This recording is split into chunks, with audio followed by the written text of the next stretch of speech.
स्वर्ग है? स्वर्ग के दर्शन तो मृत्यु के पश्चात होते हैं शोन। पुत्र शोन, ये राजभवन है, राजा का निवास और कार्यस्थल। कुरुओं के राजा यहाँ वास करते हैं।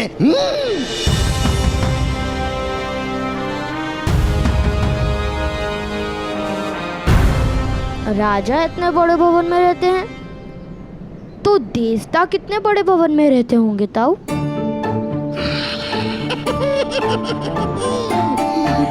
उन्हीं बड़े भवनों की क्या आवश्यकता, जो अपने आकार से संतुष्ट नहीं होते, वो बड़े भवन बनाते हैं। राजा का भवन राष्ट्र का सम्मान होता है, उसका विशाल होना ही आवश्यक है। भ्राताश्री, बालकों को संतोष सिखाइए, संघर्ष नहीं। संतोष सिखाया नहीं जाता धीरज, संतोष तो स्वयं हृदय में जन्म लेता है। पर तुम कहो तो मैं तुम्हारे पुत्रों को भय अवश्य सिखाऊंगा। भय को पालना नहीं, उसे मार गिराना चाहिए ताऊ। वाह वाह पुत्र, तुमने तो मुझे प्रसन्न कर दिया। तुम्हारा यही भय को मार गिराने का स्वभाव तुम्हें दिव्य बनाता है। देखो, श्वान की ओर पत्थर फेंको तो श्वान पत्थर की ओर भौंकता है, परंतु सिंह की ओर पत्थर फेंको तो सिंह पत्थर फेंकने वाले पर कूदता है। और तुम वास्तव में सिंह हो। हाँ।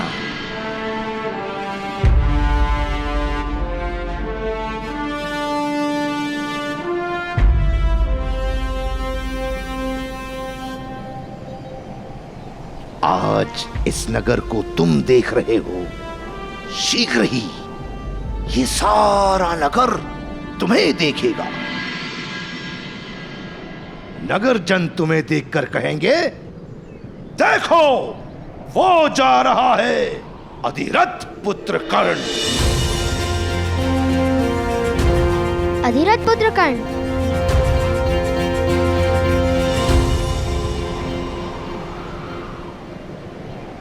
राधे कर्ण, राधे कर्ण।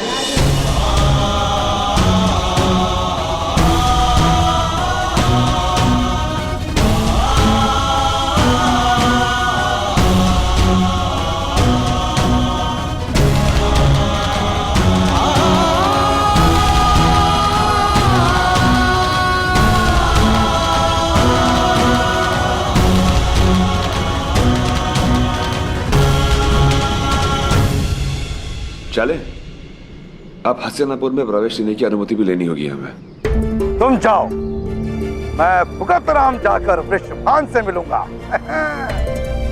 सूतों का वास वही है।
अपने पिता का हाथ पकड़ो।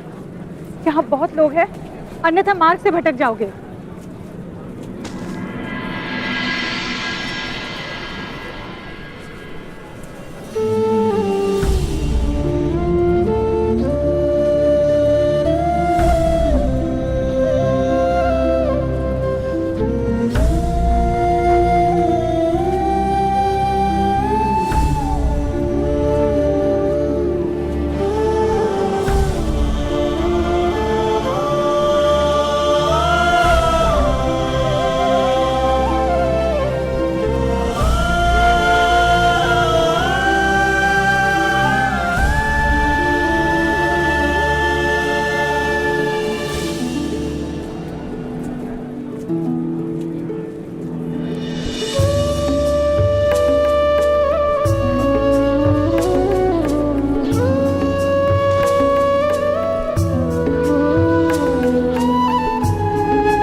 राजागण, क्या ये महोदय वास्तव में इतने विशाल होंगे? सुना नहीं था उन्हें क्या कहा था? छोटा आकार, बड़ा भवन। तो छोटा आकार, बड़ी प्रतिमा। हमारे शंकुप्रत गांव के बड़े चाचा जैसा। उनकी ऊंचाई तो केवल इतनी थी, उनका निवास इतना बड़ा। ये बड़ाई चाचा का तो निवास ही नहीं। नहीं, कोई बढ़ई, सूत सुतार या लोहार यहाँ निवास नहीं कर सकते।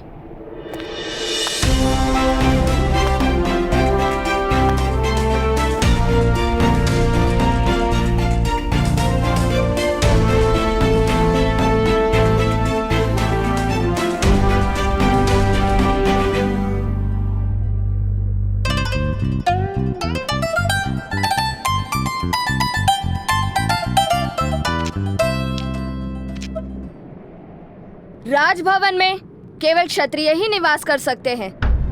किंतु कैसे जाना जा सकता है कि कौन सूत है और कौन क्षत्रिय? उनके मुख पर क्या कोई चिन्ह होता है?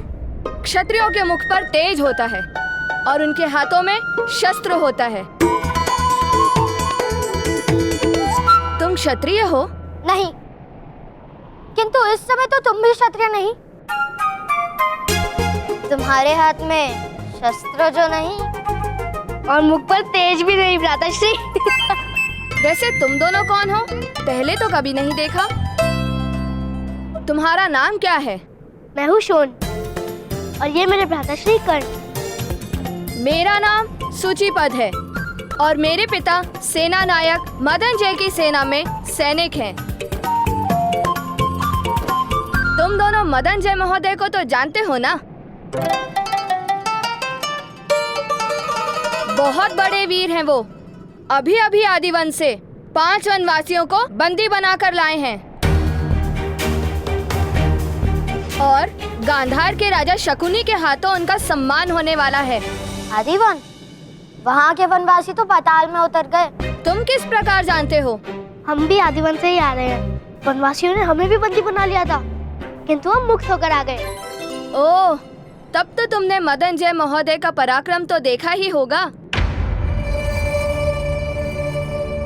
हमारे महाराज धृतराष्ट्र नेत्रहीन है ना, इसलिए मदन जय महोदय अपने पराक्रम के बारे में सुना रहे हैं उन्हें। चलिए भ्राता, हम भी सुनते हैं। नहीं, शोन, शोन, माता ने साथ रहने को कहा है।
महाराज,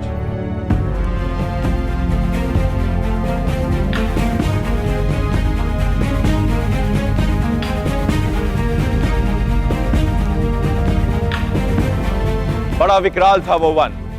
आदिदेव की भव्य और भयानक मूर्ति बनी थी। बहुत बड़ी जीभ आदिदेव के मुख से बाहर आ रही थी। उस जीभ पर मनुष्य का मस्तक रखकर मनुष्यों का बलिदान दिया गया था। अनेक मनुष्यों के रक्त से समग्र परिसर लाल था।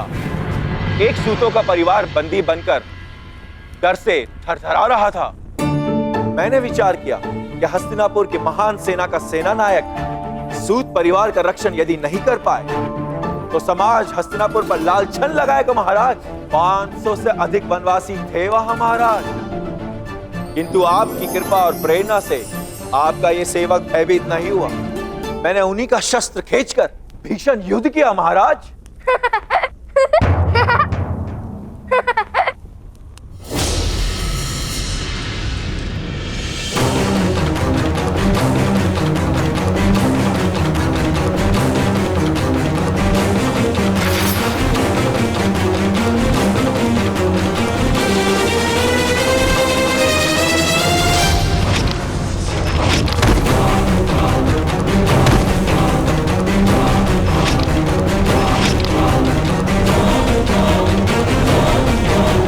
कौन है?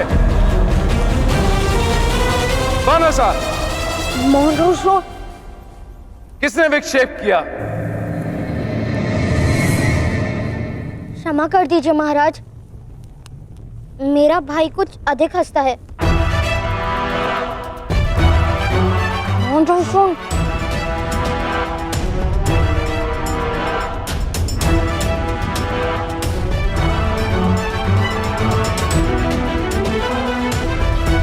किंतु तुम हंसे क्यों बालक?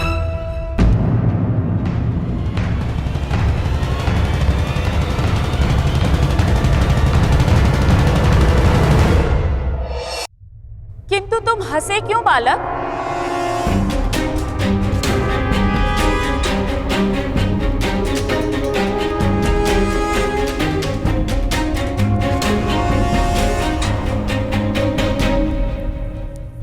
महामंत्री विदुर,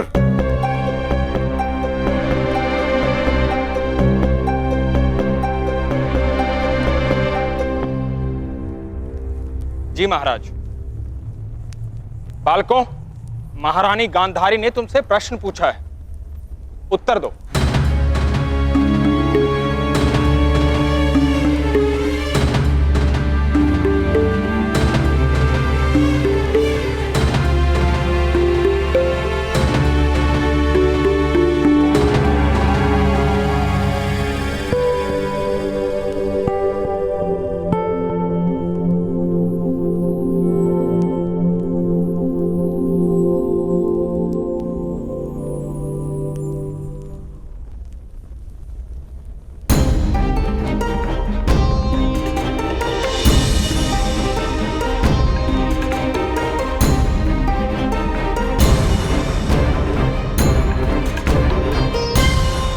उत्तर दो बालक, तुम हंसे क्यों?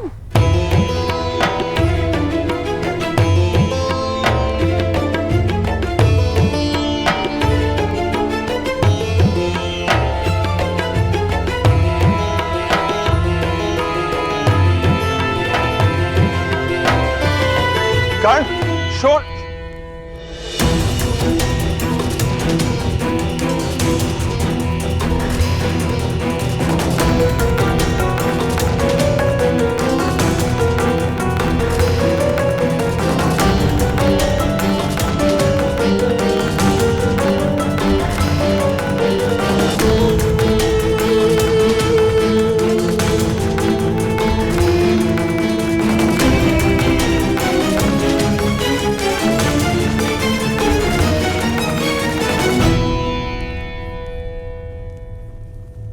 क्षमा कीजिए महाराज, क्षमा कीजिए महाराज।